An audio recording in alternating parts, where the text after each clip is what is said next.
Bueno, Es verdad que cómo estás siempre hay viendo? futuro, Sí, siempre hay futuro. sí, Sí. siempre, ¿ves un futuro favorable para la economía argentina?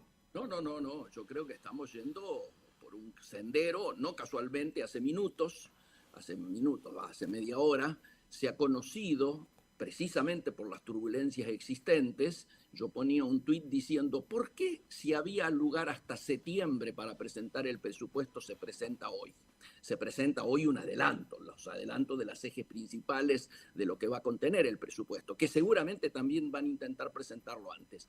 Y bueno, porque las turbulencias de mercado hacían que hasta se hablara y se dudara, sobre todo cuando se trascendió las peleas que hubo hoy en el gabinete y se suspende por eso la conferencia de prensa de Adorni, estaba en duda la continuidad del mismo Caputo como ministro, sabiendo todos de que Wall Street, que ha perdido mucho con los bonos, está pidiendo de alguna manera su remoción, insinuándola que mejoraría todo si no estuviera Caputo. Y de hecho ya se hablaba de que la llegada, el desembarco de Sturzenegger en el gabinete podría llegar a ser inclusive el reemplazo del propio Caputo. A partir de un conflicto que hay con el Fondo Monetario, donde Caputo pide la cabeza de Valdés, le hace que el presidente pida la cabeza de Valdés, el jefe del hemisferio occidental, ¿no es cierto? Y casualmente Valdés es íntimo amigo de Sturzenegger. Entonces todos los pensamientos más turbios aparecían en el horizonte y lógicamente como el mercado no ha creído lo que fue la conferencia de prensa fallida el viernes pasado, la conferencia de prensa del presidente del Banco Central y del ministro de Economía con los no anuncios, yo vengo diciendo que desde entonces se anunció la segunda etapa del plan, que yo la denomino la etapa La Molina. O vos a lo mejor eras muy joven, pero todos recordarán que El La Molina árbitro. Sí, sí, el era el árbitro. árbitro que planteaba el siga-siga. Siga, ¿Y siga. qué es lo que sigue? Se dijo que si seguía el crawling peg al 2% mensual, sabiendo que el fondo pide, al hablar de retraso cambiario, ¿no es cierto?, pide un aceleramiento del proceso de evaluatorio. Sigue el cepo, que se debería haber levantado. Sigue el blend, o sea, el 2080 para que liquiden los exportadores. Cuando con el Fondo Monetario se habían comprometido a que se terminaba a fin del mes pasado y por otro lado los chacareros estaban esperando que fueran reemplazados por el Fernet, es decir, el 70-30. Por lo tanto, quedó mal con el fondo y quedaron mal con...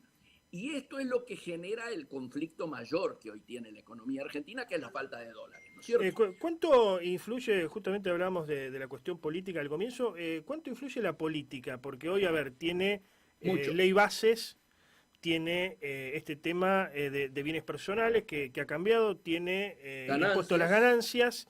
ganancias. ¿Cuánto influye la política? Ahora, el 9 de julio va a intentar avanzar nuevamente con el Pacto de Mayo, que era para mayo. ¿Cuánto influye la política en esto? Siempre. Siempre.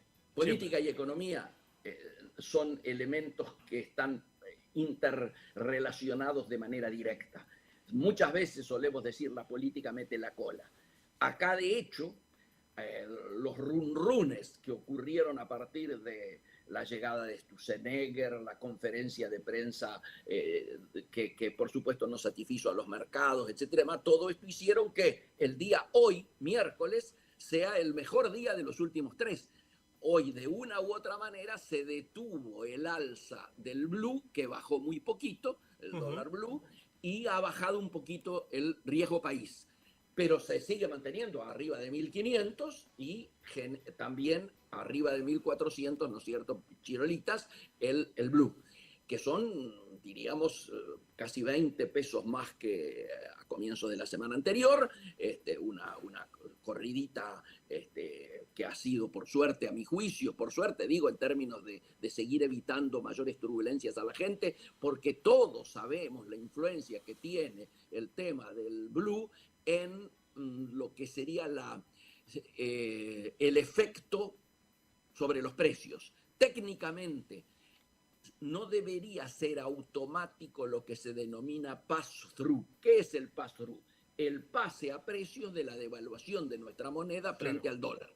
En muchos casos, sin tener siquiera una cantidad de insumos, se traslada automáticamente ese aumento. Por eso esto, objetivamente, termina afectando, diríamos, al consumo, termina afectando a la producción, en un tiempo en el cual lo que se consolida es un escenario en el que estábamos previamente, que era de receflación, ha pasado a ser de depreflación, o sea, de recesión con alta inflación a depresión económica con inflación todavía elevada. Ayer lo comentábamos con Ignacio de Mendiguren y sobre todo con Funes de Rioja en el Palacio Bosch, ahí en la recepción que daba la embajada norteamericana, ¿no es cierto?, por el día, por el Día Nacional, que es mañana, que es pasado mañana, que siempre se adelanta para que los embajadores viajen y lo festejen en Estados Unidos.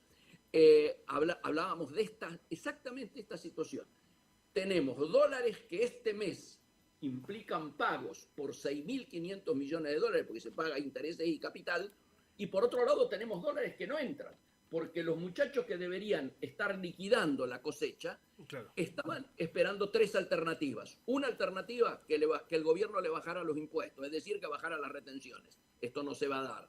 Segundo, esto que comentábamos recién, que el blend pasara al Fernet, le mejoraran la ecuación para liquidar. Y como ninguna de las dos sales, entonces están apostando a la devaluación.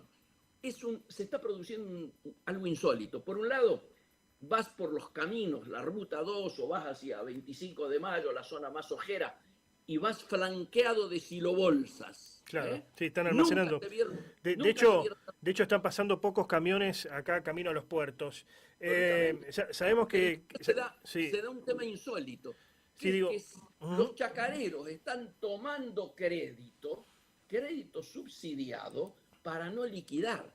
Con lo cual uno, hablando con ellos, se da cuenta de que están esperando un salto devaluatorio que no solo le permita el repago de los créditos que han tomado, sino además les deje un fee, les deje una diferencia.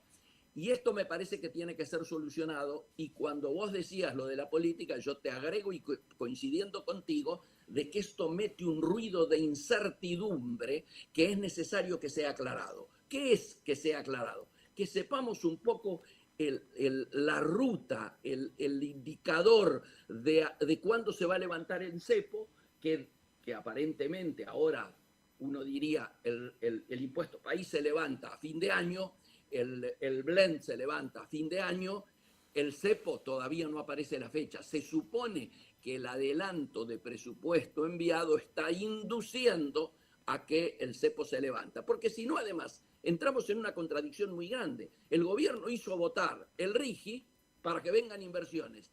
¿Qué inversiones puede venir si continúa el cepo? Si vos traes los dólares, efectuás las tareas y después claro, no podés girar.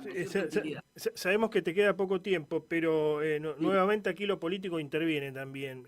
Hay algunos que dicen que ya hay contactos entre el peronismo y el radicalismo, los dos espacios históricos que tienen presencia en la Argentina, como para preparar un escenario negativo, si explota todo, básicamente, de ver cómo seguir en conjunto. ¿Son necesarios estos consensos? Pienso principalmente con los compradores que tiene la Argentina, por ejemplo China, India o el mismo Brasil, de los cuales depende la economía argentina, como para decirles, bueno, si esto explota, hay una suerte de colchón o de un consenso de la clase política para salir de esto. ¿Es posible eso? Bueno, más que posible, yo diría es necesario.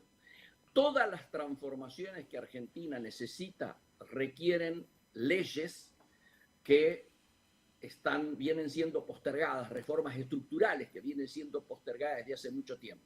Esas reformas estructurales solo a veces necesitan mayorías especiales, es decir, no alcanza con la mitad más uno, necesitas a veces 2/3 para que puedan salir, sobre todo reformas tributarias, reformas... Bueno, y me parece que la construcción de esos consensos obliga a modificar ciertas concepciones. Consenso no es sinónimo de corrupción, negociación no es sinónimo de negociado. Bien. Quiero decir, la posibilidad de construir esos consensos necesariamente tiene que pasar por fuerzas mayoritarias. Ojalá en algún momento a nivel parlamentario puedan construirse esos consensos que además nos permitan conseguir políticas de Estado. Una de ellas, esta internacional que vos hacías referencia. Es imprescindible que desideologicemos nuestros vínculos diplomáticos para no seguir perjudicando nuestros vínculos comerciales y nuestros vínculos económicos como nos viene ocurriendo en el último tiempo con los principales socios de Argentina.